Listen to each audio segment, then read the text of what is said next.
Rinconada Country Club was built in 1929, back when there was no houses around here, and it was a place for people from San Francisco to come as more or less a retreat to get out of the fog and the coolness of the bay. The course was designed by two brothers named Johnson. They weren't really notable designers, and over the course of time there have been a few tweaks, but it's a parkland design, so there isn't a lot of room to move holes or to enlarge the course, so it's remained pretty much as it was when it was designed back in 1929. Kind of classic design, greens and tees in close proximity, very easy to walk, a very enjoyable course to play. Our grass types here are perennial ryegrass in the fairways, roughs and tees, and POA bent greens. This ryegrass is really green, and it stays green all the way till when it's dead. So even though it was stressed for water, it didn't turn brown, so it stayed green. Grass wants to grow here. This is a wonderful growing climate.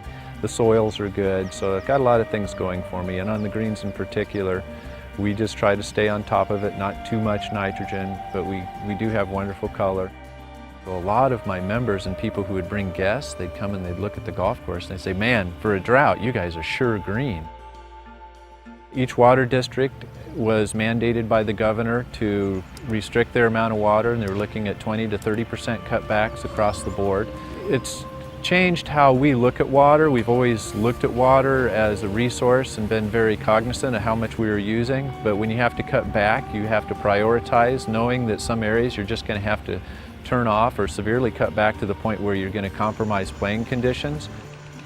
We put in conservation grasses, we installed mulch, and we tuned up all our sprinkler heads. We did pressure tests, we did nozzle changeouts, a number of things that just made our overall efficiency much better.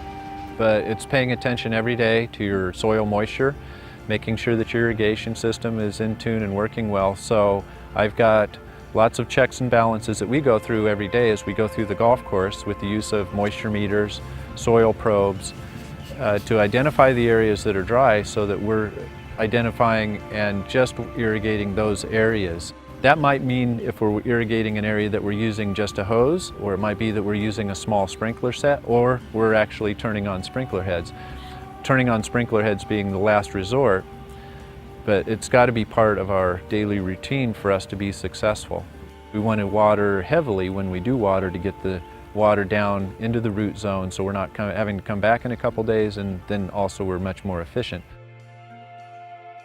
Our water district took away our source that we had been using here for 50 years, and we needed to go to a well system. And so we found an old well that was on site that we have used temporarily, and we had to redo our pond system, our delivery system, pump station, and all the infrastructure to get the water into the irrigation system. So that included refurbishing this old well, excavating the ponds, lining the ponds, and then taking the spoils from the ponds to our practice facility and redoing the practice facility. And I think there's a lot of good that's coming out of this drought, is that everybody is being forced to be more efficient and look at their operations and reduce their turf footprint and keep the areas that are important for golf in play and in use and highly maintained, but those areas that are on the periphery, that those need to be more sustainable. And I think that that's going to have to be, as we've embraced here, a permanent change for it really to be effective.